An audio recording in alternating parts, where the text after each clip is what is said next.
নমস্কার বন্ধুরা, আজকে আমি বানাবো পুর ভরা পুলি পিঠে। খেসারি ডালটাকে আমি নুন দিয়ে সিদ্ধ করে নিলাম, বাতাসা দিয়ে দিলাম আর একটু হতে দিলাম। এবার ছোটো ছোটো করে ফুলকপি কেটে রেখেছিলাম, নুন হলুদ দিয়ে সিদ্ধ করে নিলাম। দেওয়ার পর ফুলকপিটাকে ঝরিয়ে নিলাম, ঝরার পর তেলে ভেজে নিলাম। ছোটো ছোটো করে আলু কেটে রেখেছিলাম, আলুগুলোও তেলে ভাজা করে নিলাম। নুনটাও দিয়ে দিয়েছিলাম।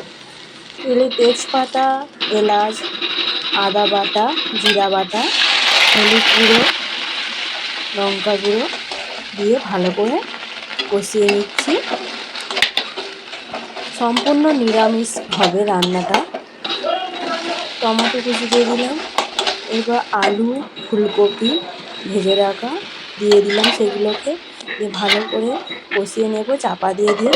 আমি এখানে জল ব্যবহার করব না। চিনি দিয়ে দিলাম,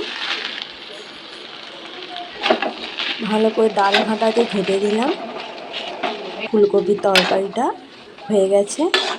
এরপর গরম জল ফুটিয়ে চাল গুঁড়িটাকে নুন দিয়ে ভালো করে মাখিয়ে নিলাম। ভালো করে মাখাতে হবে। তারপরে ফুলকপির তরকারিটা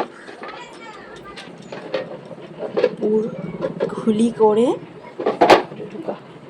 ফুলকপির পুরটা দিয়ে দিলাম। এইভাবে ফুলকপির পিঠাগুলো বানিয়ে নিলাম। এরপর ওভানে হাঁড়িতে জল বসিয়ে এসেছি। জলটা টকবক টকবক করে ফুটবে। একটা ঝাড়া হাঁড়িতে পিঠাগুলো দিয়ে 15 মিনিট সিদ্ধ করে নিতে হবে। 15 মিনিট হয়ে গেছে, জল দিয়ে তারপর নামিয়ে নিতে হবে। এরপর ডালের পুর পিঠাটা করে নিচ্ছি। ওই একইভাবে পুর পিঠাটা করে নেব।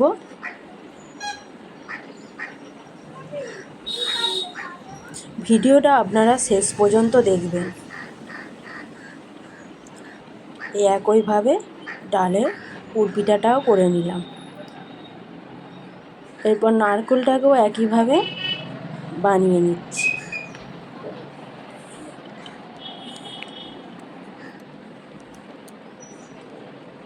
এরপর তালের পিঠে বানাবো।